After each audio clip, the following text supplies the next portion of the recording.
That song also, it's pretty sparse in the arrangement.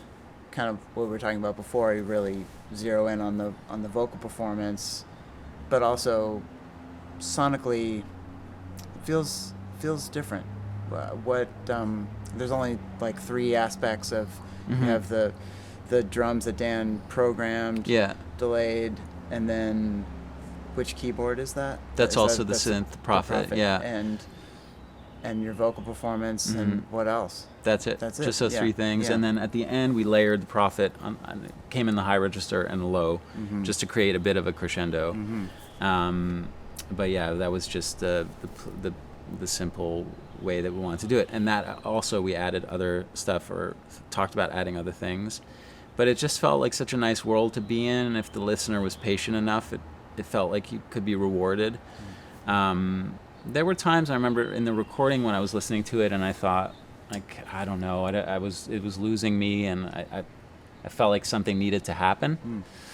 But I don't know. It was again one of those things where it felt better to leave it alone.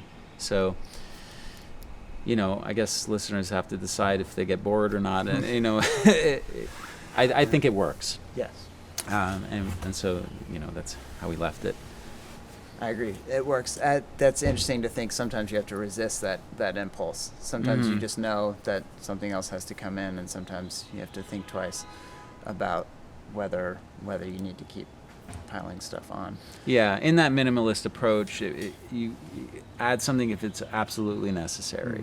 And that was we weren't working in an extreme kind of regimented way around that, but it ended up being the philosophy of sorts. But some songs are maximalist, like Challenger has a lot of parts and layers, and there's tons of layers of synth and guitar on that. And it just felt better to pile stuff onto that one, and then move things around, and Who played those toms behind my back after I left on that song? That was Dan.